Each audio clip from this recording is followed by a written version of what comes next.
วันนี้เฮาสิเฮาไปทางข้างไหนเหือนเพิ่นไปอะไรย่างงงๆอยู่ฮะเบิ่งไปเบิ่งก่อนเพื่อนพี่น้องบ่ว่างก็บ่ได้มีหยังติดไม้ติดมือมาได้เพื่อนพี่น้องเอ้ยเนาะบังเอิญมาผ่านมาทางนี้ก็เลยว่าเบิ่งไปเลาะเบิ่งก่อนว่าโอ้สาวร้อยเพิ่นอยู่เหือนเพื่อนพี่น้อง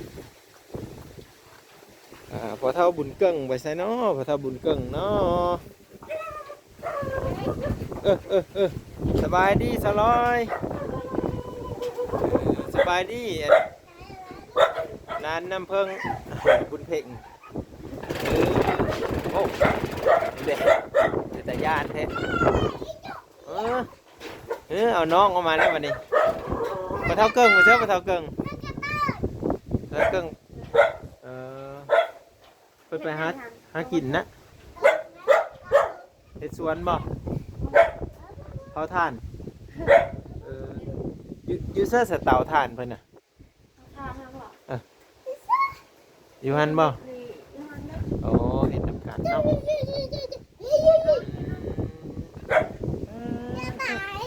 เพลงใหญ่เป็นเช้านะเนาะเพลงเนาะเพิ่นบ่ได้เสื้องามแท้นี่ให้เอาเสื้อให้ดีสบายเพิ่นอยู่เฮินเพิ่นเอาเกิ้งเพิ่นลงลุกบ่นี่เพิ่นสารบ้านซองเพิ่นกันแล้วเนาะสาวร้อยเนาะจะเป็นตาอุ่นอยู่ที่ไหนนี่อุ่นอยู่บ่โอ้อุ่นอยู่ไปพี่น้องเอ้ยอันนั้นจะเป็นเฮินไผ่เพิ่นมันเฮินไผ่เด้อสำเร็จมาแล้วเนาะมีไก่มีกานี่มันนี้สมบูรณ์อันนี้คือเหินสารบ้านซองพอนีอยู่ปกติแล้วสร้อยหู้แล้วบ่มือเลยสิขึ้นเหือนนะจื้ออยู่บ่มือเลยได้ว่าซื้อ FC ฟังเนี่ย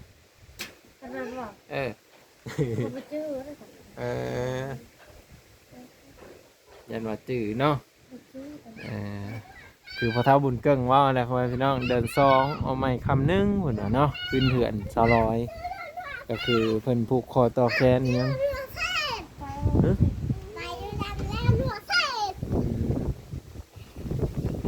นี่เนาะอันนี้ก็คือเรือนสารเพิ่นนี่สำเร็จปกติแล้วนี่เพิ่นเฮินอยู่แต่เพิ่นว่าอบอุ่นดีเพิ่นว่าเนาะเรือนนี้เป็นเฮือนคำเฮือนคูนเนาะอยู่แล้วก็อยู่เย็นเป็นสุขนะพ่อพี่น้อง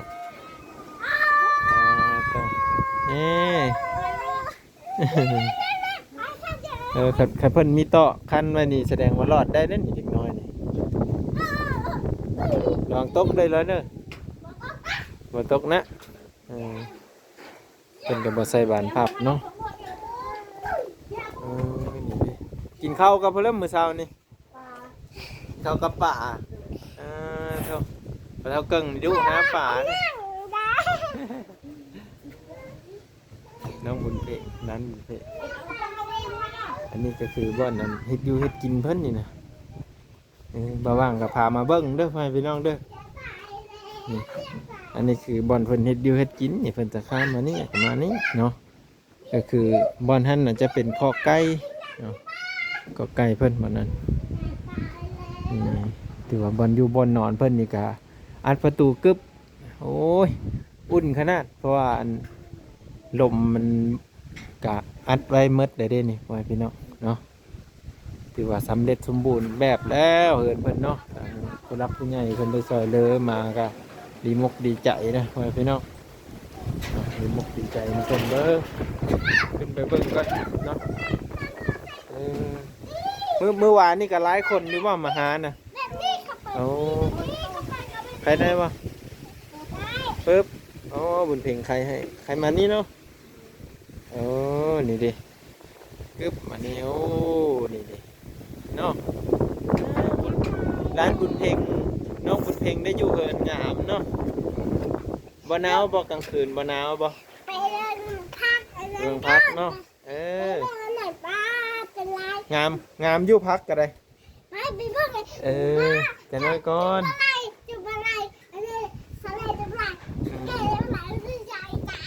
แต่เอาลูกอยู่เฮินพอเท่าเกิงไปหากินบ่ โดย ว่า อ๋อ นะมัน มาตัดไม้แล้ว ตัดไม้อ๋อ มันตัดมาเห็นใจลำปูกะจุ่มปากมันบุกมันปากก็อากาศเลย บ่อากาศนะบ่เอาเสื้ออากาศนะบ่ ใครจะกินกับอากาศกันเลย โอ้ แม่มันเป็นคน โอ๊ย เปิดบ่เปิดกันอยู่กับลูก2คนไว้พี่น้องเอ้ย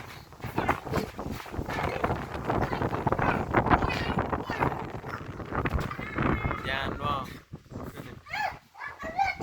เป็นกันอยู่อัน2คนนี่แหละก็ตอนค่ำๆพอเท่าเกิงไปหากินก็พอได้กินอยู่เนาะโอ้พอได้อยู่ได้กินอยู่ไว้พี่น้องเอ้ยบ้าวลาวมาบ่มื้อวานนี่เด้บ้าวลาวเพิ่นก็มาเยี่ยมมายามอยู่ได้ไว้พี่น้องเอ้ยเพิ่นก็ไม่ได้ละไม่ได้ไหลได้ เอาเรียกเลยกัน โอ้ยมัน ว่าต้องจับเลยจับจับ เพิ่นก็มาหามาเยี่ยมมายามอยู่ไว้พี่น้องเอ้ยก็พูดแหละถ้าเบิ่งถ้าติดตามเบิ่งมือขึ้นเหินไหมมือขึ้นเหินไหมนี่ผู้คอต่อแขนข้างแน่แล้วว่าสะร้อยอ๋อผู้แขนข้างแน่ได้ไว้พี่น้องนี่เด้เพิ่นก็จะมีการทำลามบาสีเนาะดีใจแล้ววันนี้ได้อยู่เหินไหมได้อยู่เหินไหมสำเร็จสมบูรณ์คักแล้วบัดนี้บ่ได้อยู่เหินที่ว่ามันเสมันฮักแล้วพ่อแม่พี่น้องเพิ่นก็พาลูกอยู่อบอุ่น เราอย่าไปชอบข้างสิ เงียบแล้ววันนี้เงียบแล้วเงียบแล้ว เยี่ยม เนาะ จะจับให้มันเรียก นี่สุขภาพได้เป็นอะไรสะร้อยสุขภาพเจ้า ถึงเลขนี้ แข็งแรงแน่เนาะเรื่องพญาติแม่นเพนเลิกก็มีได้อันนั้นในที่เดียวนี่ โดย โอ้คือเห็นเพิ่นลงคลิปว้าวสะร้อยคือเป็นอันนั้นว่ะเข้าไปป้าผู้เดียวก็เป็นว่าซั่นเป็นตาญาณเนาะ แล้วกินยา มันไม่ขี้ขันอยู่นะค่อยเห็นมันลูกจะค่อยด้าน จะไปเอิ้นบอกคนโรเดอร์กันจะเห็นเป็นแล้วไปเอิ้นเนาะ เลยกะเอามาจ้าเลยกะเอามาเลี้ยงเลยกะเอามานั่งเลยกะเอิญสร้างเลย อื กะ ม เอิญทอผู้เห็นนะ เมื่อวานนี้มาลาวผสมเครื่อง โอ้เครื่องอันสิขึ้นเหือนนี่ปะ เพื่อนนี่เล็กเพื่อน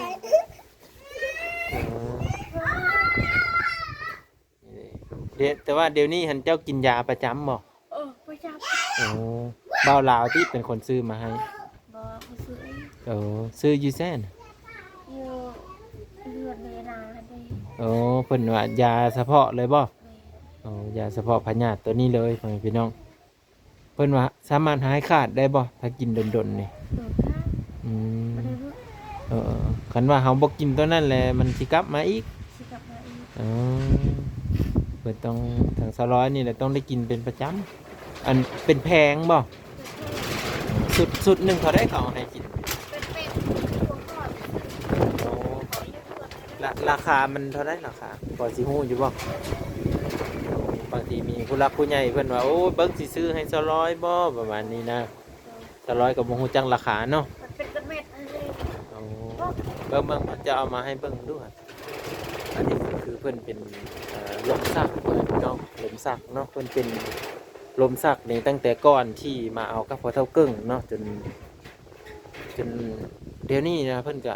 บางมื้อเพิ่นก็บางมื้อเพิ่นก็บ่มื้อเพิ่นว่าพญาติตัวเนี้ยนะแต่ก็เพิ่นว่าถ้าได้กินยานี่แหละแม่นว่าไข้แน่ ชิมอดแล้ว โอ้เน่ๆๆสองอันนี้หรือ แม่ ว่าอันเดียวคือกันบ่นี่ เดียวคือกัน โอ้แต่เพิ่นให้กินเช้า เดี๋ยว 1 เม็ด แม่นึง ใช่ไหมนึงแรงเด้ ชาวไปเพื่อที่ อ๋อกินแต่ตอนเช้า แม่ อ๋อแต่ว่าเราต้องได้กินประจำทุกมื้ออ๋อ เขากินแล้วชาว เออเออ อันนี้หาไว้มื้ออื่น แล้วก็มื้อตัวนี้ก็กินตัวนั้นอีก แม่ อ๋อเพิ่นได้ ยาตัวนี้มันคือว่า อืมเพิ่นได้กินประจำเด้อพ่อแม่พี่น้อง ยาตัวนี้มันขึ้นเฮง อืมถ้ามันขึ้นแหงแล้วแม่นว่ากินนอนเลยแบบมันทำอิฐมันสิเป็นนี่คือมันวินหัวบ่อ๋อวินหัวแล้วมันวิ่งเอาเลย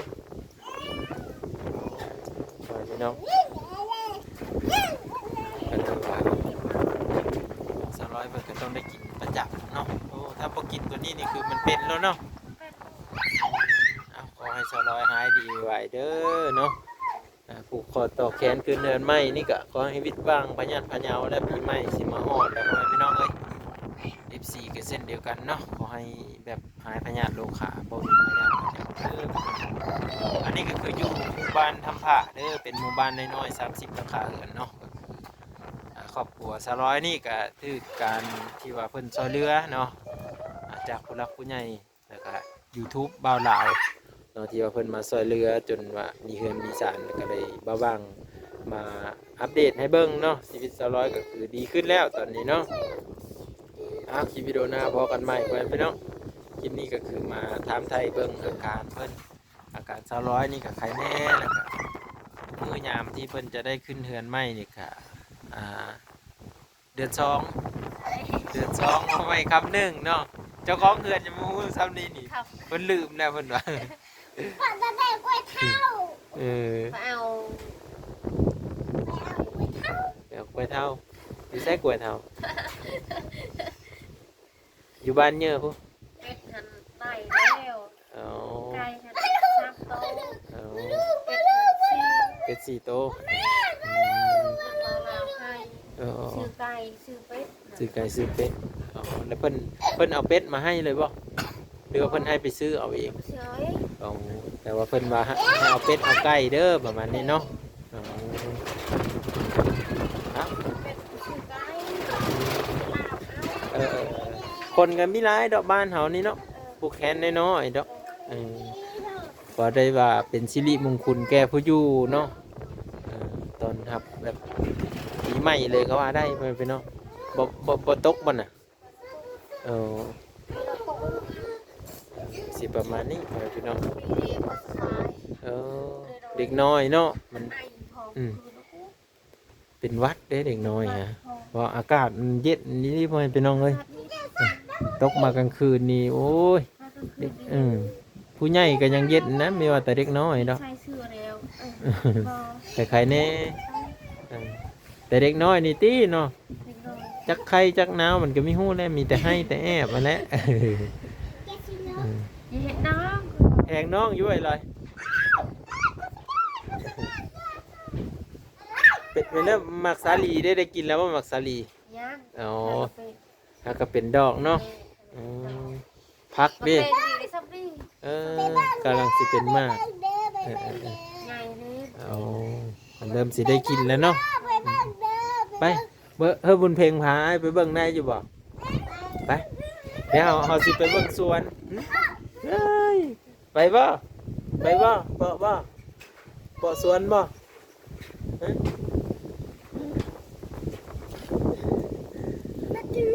เดี๋ยวไปเบิ่งสวนเบิ่งไปน้องเฮือนนั่นด้วยบุญเพลงเบิ่งนะเพิ่นว่าโซนค่อยน่ะสิได้กินแล้วบุญเพ็งมาใส่ถังเข้านะระวังล้มนะเข้าได้บ่มาเบิ่งโซนเพิ่นพ่อพี่น้องป้าดีโทเครื่องปลูกอีร้อยลายเลยนี่ฮะบักแตงก็มีเนาะบักทั่วก็มีป้าผักหอมพี่ลึกอีจักคือเป็นมากเลยขากกว่าพี่น้องมักสาลีได้เป็นไรน้อยโอ้มักสาลีกับเป็ดแล้วเนาะไอ้พักหญ้าเพิ่นเป็นเลยไปพี่น้องเฮ้ยมาตีโทมากใหญ่เลยบุญเพลงสิว่าปิดกินเลยวะนี่เสร็จบุญเพลงสิปิดเอาแล้วบัดนี้เป็นไหวเนาะหมกแตง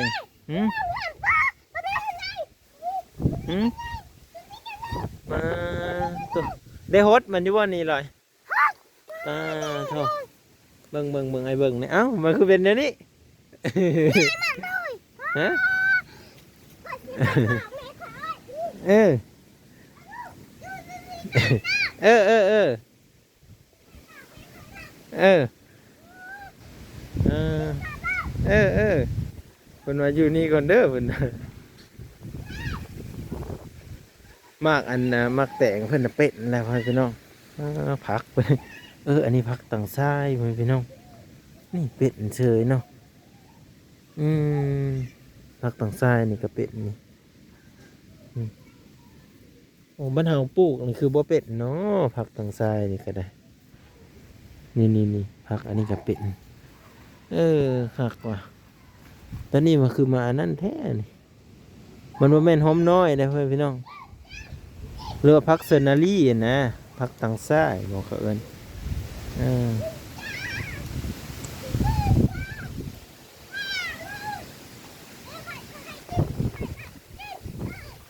ปิดเอาแล้วบ่โซนจะนี่มีเครื่องปลูกของพังอะไรได้กินแล้วเนาะมักซาลีนี่กะเป็นดอกขึ้นมานะบุญเพลงปิดเลยบ่นี่ฮะยังไม่ทันปิด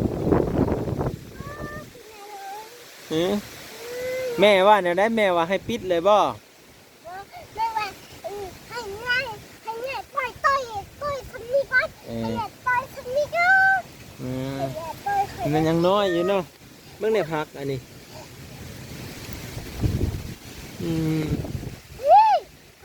เป็นอยู่บ่นี่ฮะ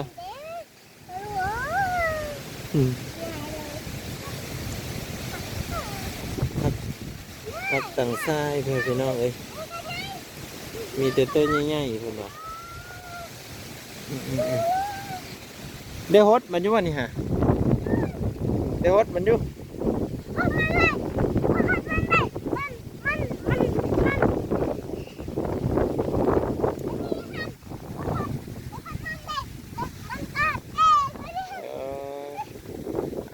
พี่น้องสีซ้ำนี่แหละเนาะอันนี้ก็คือปลูกของพังเพื่อนเห็นบ่พอได้อยู่ได้กินนั่นแหละนี่เราสิเอามาปลูกเบิ้งในผักทางซ้ายนี่เราสิเป็นบ่ติดตามเบิ้งไปพี่น้องที่นี่ก็ขอบคุณ FC เด้อที่เอามารับชมเบิ้งเนาะ